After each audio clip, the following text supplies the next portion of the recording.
Leo tunaungana na ulimwengu wote katika kuadhimisha siku ya ukoma duniani. Siku ya ukoma duniani huadhimishwa kila Jumapili ya mwisho wa mwezi wa Januari. Kwa mwaka huu, siku hii inaadhimishwa tarehe 25 mwezi Januari mwaka 2026.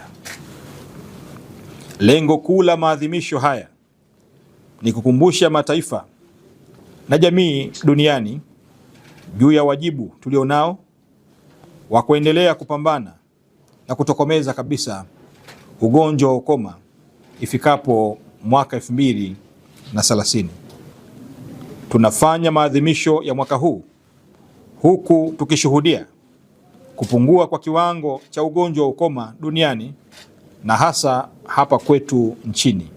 Ndugu wanahabari, mwaka 2006 Shirika la Afya Duniani yani WHO lilitangaza nchi yetu kuwa imefikia kiwango cha kimataifa cha kutokomeza ugonjwa wa ukoma, ambacho ni nchi kuwa na mgonjwa mmoja kati ya watu 10,000. Aidha, idadi ya wagonjwa wapya wanaogunduliwa nchini inaendelea kupungua mwaka hadi mwaka. Idadi ya wagonjwa wapya wa ukoma imepungua kwa asilimia 37 kutoka wagonjwa 2297 mwaka 2015 hadi wagonjwa 1439 kwa mwaka 2025. Pamoja na nchi kufikia lengo la utokomeza ugonjwa huu wa ukoma, bado kuna halmashauri 12 ambazo hazijafikia lengo hili na zinachangia asilimia 71 ya wagonjwa wote 1439 waliogundulika mwaka 2025 nchini. Halmashauri hizi ni pamoja na halmashauri ya Liwale, halmashauri ya wilaya ya Mtama, halmashauri ya wilaya ya Lindi, halmashauri ya wilaya ya Ruangwa, halmashauri ya wilaya ya Morogoro, halmashauri ya wilaya ya Mvomero, halmashauri ya wilaya ya Mji Ifakara, halmashauri ya wilaya ya Mlimba, halmashauri ya wilaya ya Mkinga, halmashauri ya wilaya ya Muheza, halmashauri ya wilaya ya Kibaha na halmashauri ya manispaa ya Shinyanga.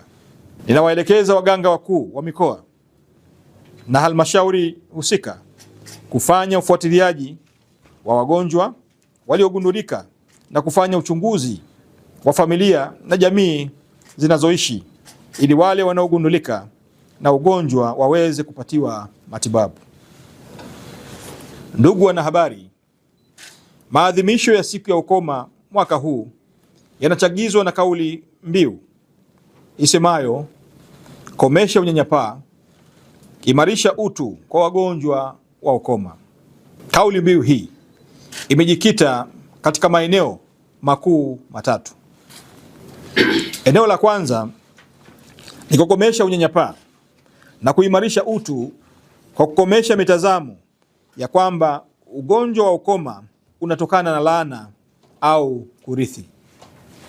Aidha, inasisitiza juu ya umuhimu wa uwepo wa haki, kubadilisha mitazamo inayobagua watu wenye ukoma na kuhakikisha wanapata fursa sawa za elimu, fursa sawa za kazi na kushiriki katika shughuli za kijamii kwa heshima na utu, kama inavyochagizwa na kauli mbiu ya Mheshimiwa Daktari Samia Suluhu Hassan, Rais wa Jamhuri ya Muungano wa Tanzania, ya kazi na utu, tunasonga mbele.